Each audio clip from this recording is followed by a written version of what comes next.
Hi everyone, I am Madeline James, and today is going to be a slightly different video. I have not done something like this before, but I'm going to be interviewing one of the lovely writers in one of my writing groups who has recently been agented.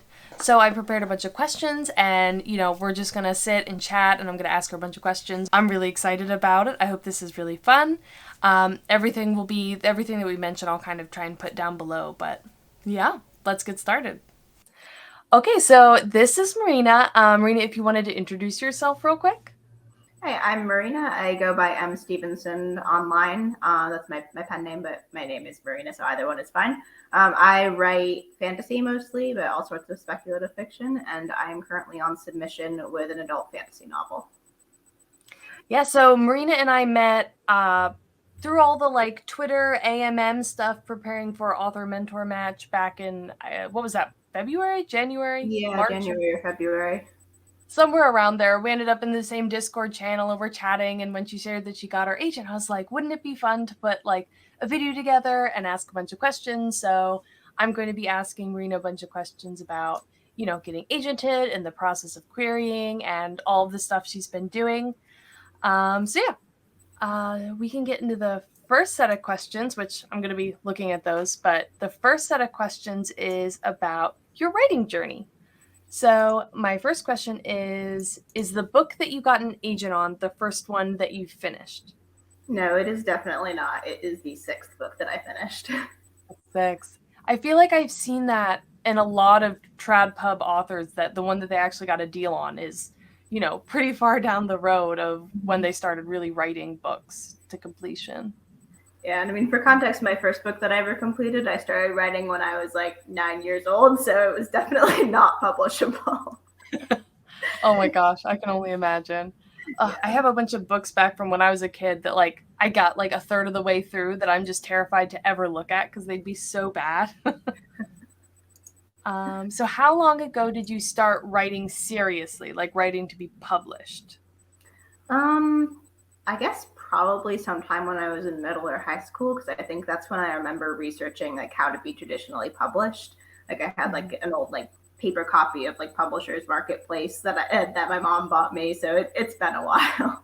Yeah. What does your revision process look like? How many drafts, etc., do you normally take to before you think a book is queryable or set asideable or whatever you decide to do with it?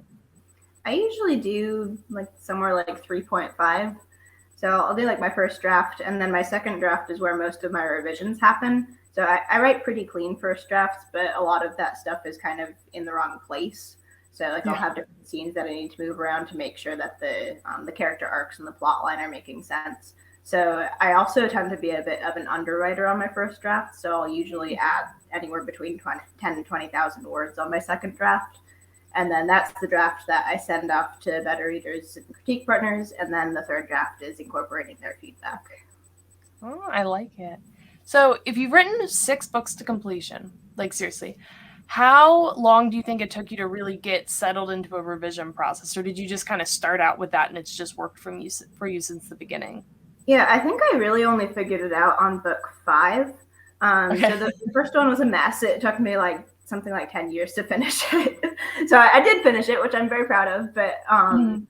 a lot of it was just rewriting and rewriting because I was just obsessed with the story. And then the other books, up to book 5, I didn't honestly do that much revisions on. Just I'm sure part of why they did not get picked up. But Yeah. book 4 was where I started working with a critique partner, and then book 5 was where I started learning a lot more about craft and structure. So that's when I became familiar with like Save the Cat. That was actually the first time that I applied to Author Mentor Match. So it was the year Oh. before, and I got a lot of good feedback from one of the mentors. Mhm. So I think that's where I actually figured out how to revise, was with the fifth book. Yeah. It definitely sounds like a process. I mean, I'm only a little bit into the whole writing books and revising them process, but I definitely do not feel like I have any idea what I'm doing right now. So, And 5 every books book is in, different too. how far it takes, I guess. So, what would you say has been the hardest part of the journey so far to getting agented? Um, I think maybe just how long it takes. Like querying is very slow, and there's just such a huge volume of like querying authors that it takes a long time for agents to get back to you. So I think just figuring out how it works and like what to expect has maybe been the hardest part, like mental adjustments. Oh my gosh. Yeah, I can imagine. That does sound hard. Yeah, so, I mean, when I started, I didn't really know what to expect. It's like, okay, I know that they might request more pages, but then it's like, so then what after they request something? Like, I don't know. Right. How did you find your critique partners? A variety of ways. So one of my critique partners, my first critique partner, was a friend from college. And then I've actually found most of my other readers through either Twitter or Discord groups. Yeah, I feel like that's a good way to do it. That's how I found some of mine too. What is something you wish you knew sooner? I think I wish that I knew that fantasy was a valid genre to write in, because that was what I started out with. Like when I was a kid, like I loved fantasy. That was most of what I like read and was writing. And then sometime around like I guess maybe high school or college, I somehow got into my head that it was embarrassing to write fantasy. And I know I've heard like other people who write genre fiction say this as well, like especially like romance, that it's like embarrassing to write romance. But then when I finally circled back around to it, it's like this is so much fun that I wish that I had just been doing this the whole time. Yeah. What genres were the other ones that you wrote? So my first book, the one that I started as a kid, was fantasy. And then after that, I wrote a literary fiction, and then I wrote, I guess it was a mystery, but it was not very good. And Mysteries are hard. Yeah, that's pretty cool. Lots of like, I feel like there's a good bit of variety in there. You know, do you think you like learned from the different types of genres towards working in fantasy, or was it all like really separate?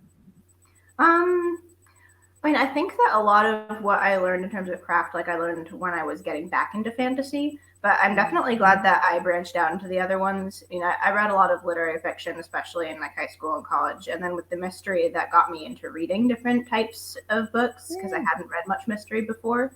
So I'm glad that I branched out in that sense. Yeah, that makes sense. That makes a lot of sense. Okay, how do you fit writing into your day-to-day life? I work full time, so my writing schedule is pretty much I sit down sometime after dinner and I write as much as I can for about an hour. Nice.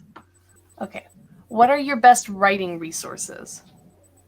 I have a couple. So in terms of podcasts, I really love The Shit No One Tells You About Writing, and I also really like Writing Excuses, which is excellent because, among other reasons, it's almost the exact same length as my commute, so I can listen to an episode on my way to work. And in terms of books, I mean, I mentioned Save the Cat. I found Save the Cat writes a novel to be super helpful. For science fiction and fantasy writing in particular, I really like Wonder Book by Jeff Vandermeer, and also Never Say You Can't Survive by Charlie Jane Anders. And I've also just gotten like tons of craft advice just from Twitter threads that people do. Yeah, those are awesome. Yeah, finding like the good people on Twitter who post those is just it's really fun when you find them and you're like, oh, look at all these cool threads. And yeah, I really recommend Melissa Caruso's threads. She does like some awesome ones on things like plot and world building and character development, and she's also like a fantastic author. I love her books. Okay, so next question. Are you a plotter or a pantser or somewhere in between? I think I'm somewhere in between. I started off as a pantser and then I learned plotting, and I definitely make outlines before I start writing, but I don't do like a super detailed one. Like I'll put in like the main beats from Save the Cat and a bunch of character notes and such, but I don't get down to like the chapter level in terms of outlining. Yeah. I feel like that's a fairly like common place to be. I don't hear a lot of people that are wholly plotter or wholly pantser, you know? They're pretty extreme.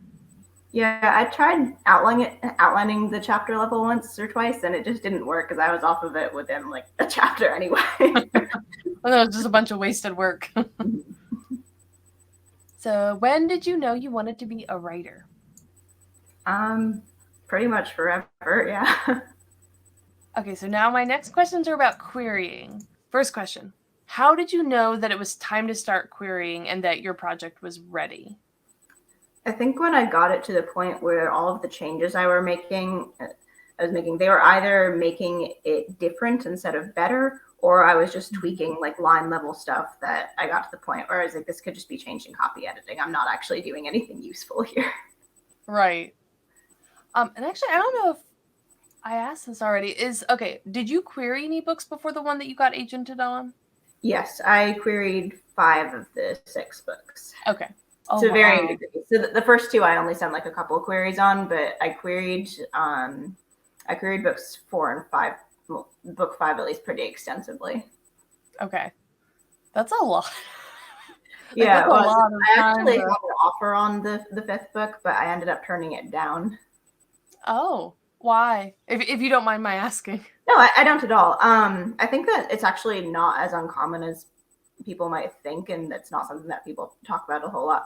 Basically, so the book that I wrote, it was another adult fantasy, and the things that the agent had to say about it when I talked to them on the phone, like they were super nice. Like I didn't have any problems with like that person or anything, so I'm not like bashing that agency or that person, but it just didn't really feel like a great match. And for one, this particular agent was really looking to focus on like young adult and middle grade, and I didn't really see myself writing any of that. And especially like with this being a newer agent, I wasn't sure if that would align with like their future interests as well as mine so much. And I think just their vision for the book didn't particularly align with the things that I saw as things that I wanted to work on. So just something about it didn't quite feel like the right fit. Okay. I mean, I feel like that's really good that you knew that and didn't, move forward and find out it was a bad fit later on. I imagine that would be rough. Yeah, I mean, it was a tough decision, but I'm glad for how it worked out at least. Mm-hmm. Yeah. Did you feel like, so when you had gotten one offer, did you sort of feel like, okay, I can get more offers on future books, or were you worried that by turning it down that was going to be it? I was worried that was it for that particular book, because the offer came right at the end of like when I'd pretty much given up on querying that book. Like I'd already sent all my queries. I wasn't expecting to hear anything else, even though I still had a couple of fulls out, because I'd pretty much given up and moved on. And at that point, I had finished and was just starting to query the next book, which is the one that I signed with. And I was like 100% confident it was a better book. Like I'd had a lot of interest in it already, so I felt like I had more hope moving forward. That makes a lot of sense. Yeah. So what was your querying strategy? I don't know that I had a strategy per se. I pretty much sent out like batches of 5 queries at a time, because that's about what I could manage in terms of my sanity. So like every couple of weeks or like every month or so, when I like would have some rejections or some requests or whatever roll, and I would send out a new batch. Yeah, that makes sense. I figured I would just keep going until I exhausted my list. Yeah. How big was your list? I had slightly over 100 agents on it, but a lot of those agents were closed the entire time I was seriously querying, so I never had the chance to actually query a lot of them. Okay, that makes sense. So that sort of answers the question on how many queries you sent out. So I've heard a lot in, I think it was Alexa Dunn's YouTube series on like querying and batching and how to like, I guess, how to do a query strategy. And one of the things she talked about was when you're sending out a batch, gauging the reaction to that, like if you get any interest at all in determining like if your query material is like up to snuff or if your book is, good or anything like that. Did you have any experience with sort of gauging how your book was doing in querying based off like responses? Yes and no. So I think that advice applies more to like like 2021 and 2022, which is when I was doing most of my querying, because I think the norm now is that you just don't get responses a lot of the time. But for book 4, the first fantasy that I started querying, I sent like 20 or so queries and I didn't get any requests, and I was kind of feeling anyway like it was not particularly marketable. With the next one, I got 2 requests right out of my first batch, so I was like, something is working. I'll just keep going.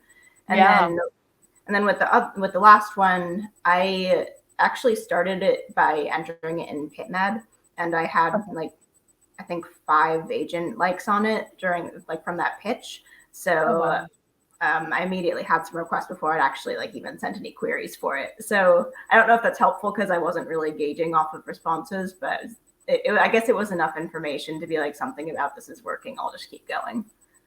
Yeah, no, I feel like that helps a lot because it's such a long process. And if you know it's not going to work, why spend a whole nother year, like, you know, trying to query the same book if you know it's not going to go anywhere? Yeah, I don't think there's really that same rule of thumb anymore. I mean, like I Mhm. have one person in one of the writing groups I'm in who got exactly one request, and that got them agented. So Oh, it's wow. really hard to say. So I guess you just got to keep going nowadays and just, get through your list. Yeah, I mean, I think if you're getting requests, then it's working. But Mhm. other than that, I mean, it's just so hard to say. Like, if I were Mm, doing it again, I would probably like reevaluate if I had sent like 20 or so or 30 or so and hadn't heard anything back and like hadn't gotten okay. any requests from that. But I don't think there's like a hard and fast like rule of thumb, like you need this percentage of response rate. Okay. Good to know. Yeah, maybe Definitely not sounds like encouraging, but maybe not. Well, that's okay. I mean, the industry is what it is, and I'm sure at some point it'll come around again, maybe. yeah, fingers crossed. Yeah. um, so how long did you query? And I guess this could be both for, how long have you been querying in general, and how long did you query the most recent book? The most recent book I started querying last December, and then I signed in the beginning of August. So Okay. roughly like 7 or 8 months. Yeah, the one before that, it was, I think, 10 months before I gave up on it. hmm Yeah, I've heard a lot about like the 1 year timeline, but again, like it is kind of hard to gauge with the advice that is out there on like what still applies nowadays. And it sounds like even in the last like 6 months, things have been changing. I don't Yeah, know. it's slow. I mean, I think for me, the thing that made me done with it was a combination of like I ran out of agents to query, and also I had the next thing ready to go. Mm-hmm. That makes sense. And if you knew that was, a better bet anyway and would be a better, first book, I feel like that makes sense. So what advice do you have for other writers getting ready to start querying? I think a lot of it is just like protecting your mental health and figuring out like what works for you. So like some specific things that helped me are having a separate querying inbox so I didn't like freak out every time I got an email. Mm-hmm. I guess just knowing what to expect because like knowing that it's really tough and that like it's common to not hear back makes me feel less like it's me. And Yeah.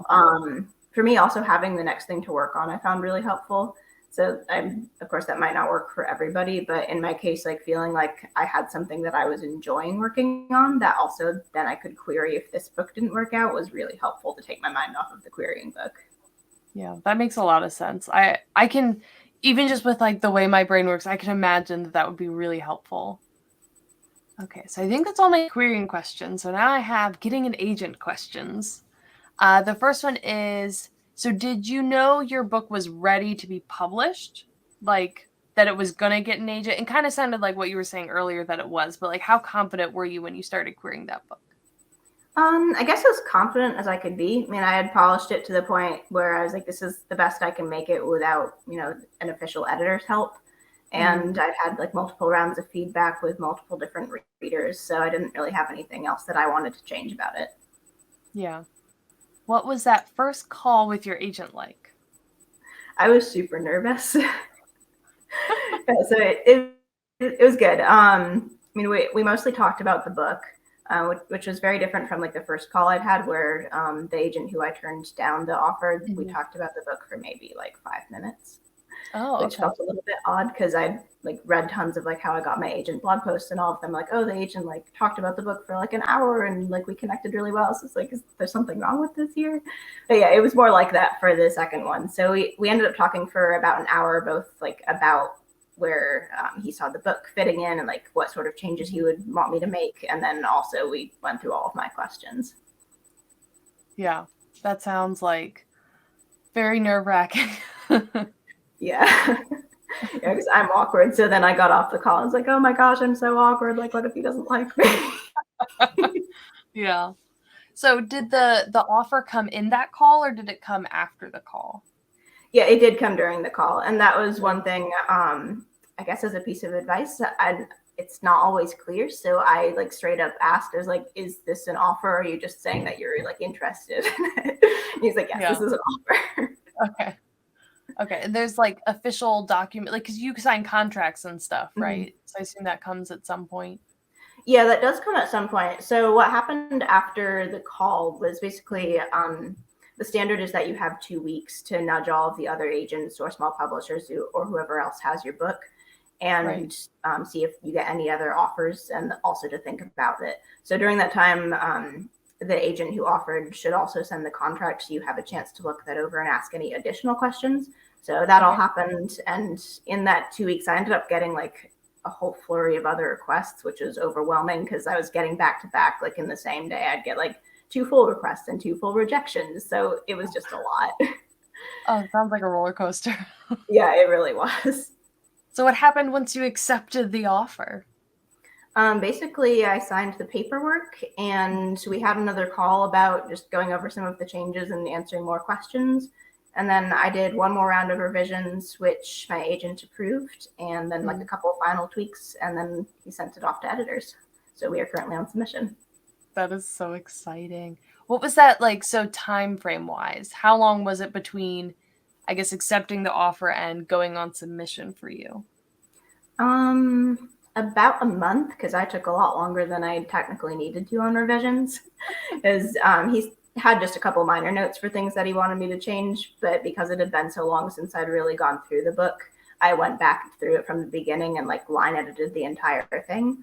So Yeah.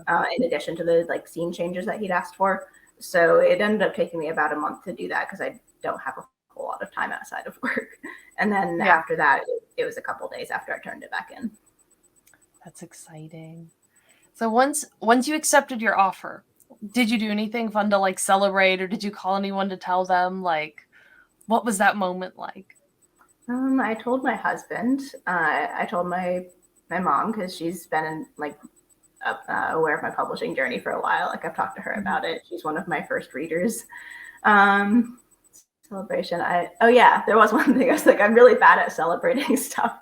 But for getting agented, I had told myself that I was going to get myself like a letter opener that was like a dagger shape. So I bought one Oh, of those, and now I have that. that's amazing. I feel like that's a good way to celebrate. Out of curiosity, so how many people in your life knew that you were, working towards getting published or getting a deal, or do they all know now, or is it still like a thing some people know about and some people don't? Yeah, honestly, not very many people do. I Mhm. tend to be a fairly private person, like in real life, or in person anyway. So Right. my immediate family knows about it. My husband knows about it. Unfortunately, some of my students know about it because they tracked me down online once. Oh no. I teach high school science, and at some point, like, sorry, that was my cat. At some point, my students found my Twitter account where I talk about writing, and they were like, "Ah, she's writing a book." Oh my gosh. Oh my gosh. How does that work with being like a teacher and publishing? Is there any like process that you have to go through? Like, I don't know. I've seen some people that get in trouble with like social media and stuff, but that's mostly if they're doing like explicit content per Mhm. se. But is it just normal if you're not doing anything super out there? Yeah, as far as I'm aware, at least in the US, it's pretty normal. I've heard there Mhm. are some like very strict laws about it in Canada, but Oh. I don't think that's the case in the US. I mean, I don't write anything explicit, Hmm. but I try and keep it separate anyway, which is part of why I use a pen name. So, like, Hmm. Stevenson is my maiden name, and partly I use it because I've been signing all of my stuff M Stevenson since I was a kid. But it's also Yeah. nice to have like a little bit of separation just to make me a little harder to find. Yeah. Yeah. Just another extra little, layer of defenses there. Yeah. I haven't told I feel like most people that I know don't know, and I don't even know at what point I'd tell people, like, I don't know. I guess you could always do the fun thing where you walk up to someone who doesn't know and be like, "This is my book, surprise!" But Yeah, maybe one day. maybe one day, yeah. Yeah, it was pretty funny when my students found out though, because one of them was like, "Oh, when are you gonna get published?" And I was like, "Well, maybe in like 2 years at the soonest." Yeah. I feel like that's the biggest thing that people that aren't really following the industry or paying attention to it at all don't realize is just how long it takes. Like, Yeah, it takes such a long time. Yeah, because it almost feels like this is the thing that a lot of people imagine, like, working towards for so long is, like, that first step of getting an agent, and then you're there, and then it's like, "Oh, well, I still have to do all this stuff and actually get a publishing deal and then get published," and I don't Yeah, I know. mean, I guess having an agent and being on submission is very much like querying, except that Mhm. somebody's in your corner and is like rooting for you. So I've actually found it easier because I don't have to think about it as much. Like my agent Mhm. updates me whenever we have news on anything, which it's mostly just a rejection every now and then. But I don't Mhm. have to think about like, oh, who do I have to query? Like, who am I waiting to hear from, etc. So I found it much less stressful in that way, but it's very, very similar. Like lots of waiting and then you get some rejections. Yeah. Have you and your agent had any talks about, like, future plans or future books or strategies for, like, other stuff going forward, or has it all been very focused on this, first book? So far, we're pretty focused on this book because we haven't been out on submission very long. Mhm. I have another book that I sent to him that I was writing while I was querying this one. So we haven't talked about it a whole lot because it's pretty similar in terms of like tone and audience to the first. So we Mhm. talked about it so much as to say like we're not going to go out on submission like with this one until we're done with the first. Yeah, that makes sense. Yeah, and I love I've run like a list of some ideas by him as well. Because when I was thinking about what to start working on next, I was just like, here's like 5 or 6 different things that I've been like Mhm. toying with. Does any of these like seem like something that you think I should work on more than the others? Mhm. Did he give, like, specific, like, "Oh, this would be better," or not, or Kind of. He said like he told me which one he thought would like be the most marketable or Mhm. like stand out the most in the market rather. But he also is like, like we can't really predict what the market's going to be like at all. So really, you should Okay. probably just work on what you feel the strongest about. Okay, I mean, that works. Yeah. Okay, so next section is questions about your book. But did you wanna share, like, a pitch or a blurb about your book? Sure, I can do like my quick Twitter pitch, which is roughly that an indentured servant girl makes a bargain with the enchanted severed head of a nobleman that she is going to help him reunite with his body in exchange for being made wealthy. But along the way, she ends up developing some unexpected feelings. I love it. It sounds so much fun. Yeah, that's honestly why I wrote it. I was just like, I'm just going to have fun with this. Querying sucks. I'm just going to put everything that I like into this book. Mhm. Yeah, and it's definitely very, like, very hooky. Like, it feels like that's really condensed, which, um, after querying, what, 4 other books and putting queries and pitches together for them, did you go through the process of, like, having an idea of what you could say is, like, a little pitch, for the books before you started writing the later ones? Kind of. I actually often write my query letter before I write the book at this point, like just a rough Mhm. draft of it, because that helps me narrow in on like the comps, like the genre, and then like what are the actual stakes of the plot and the characters. Mm. How do you find your comps? I guess that I read a lot. I pay a lot of attention to like what some new releases are, especially Mhm. like in fantasy. And then if it seems like something that could be a potential comp title, then I'll like bump it to the top of my reading list. Mm. That makes But it's sense. hard. I don't have a foolproof method. Okay. No, that's good. Okay, so what inspired you to write this specific book? I think the specific one, I honestly can't say where the like specific idea came from, but a lot of the different elements that are in it were kind of inspired by my love of various things. Like it has pirates, it has an adventure, it has like a kind of Mediterranean inspired setting. Mm. I put a lot of like banter into it because I love banter, and it's kind of like I guess in conversation with a lot of the books that I read as a kid that are kind of like fairy tale esque, Yeah. like Diana Wynne Jones and Neil Gaiman. Hmm. Yeah, it sounds a lot of fun. I had a lot of fun with it. Yeah, I feel like that's, one of the more important things. If you have fun writing it, then, hopefully readers have fun reading it. Yeah, I hope so. And I think that definitely like shines through. If you're enjoying writing it, then I think that comes through when people read it. Yeah. And if nothing else, at least I had fun. Yeah, true. So that was all the questions I had prepared. I really appreciated you coming on to, talk about everything and let me ask you a bunch of questions. I feel like it's a very exciting thing, you know, and I'm, you know, super excited for you, super excited for everything going forward. Yeah, thank you. Yeah. Yeah, I'm hoping it finds a home soon. Yeah. Yeah, that would be good. Fingers crossed, you know, everyone in the audience can also cross their fingers. It can be a thing, you know. Maybe one Yeah, day you'll be back with your, you yeah, know, your it's all published very book. slow, but we'll see. Yeah. Yeah, I've definitely heard that. I can't I being on sub is takes longer typically than querying, I think, right? um, I don't know honestly. Like I've heard that it can go super fast or it can be super slow. Like I've heard of Okay. people being on sub for, years, like with the same book. But I've also Uh-huh. heard of people getting an offer within weeks. So Okay. I don't know. Well, I guess we'll just have to see what happens, but yeah, I will put your socials down below so that if anyone wants to, you know, check Marina out, you all can do that. Thank you so much for coming, and to everyone else, I will see you next time.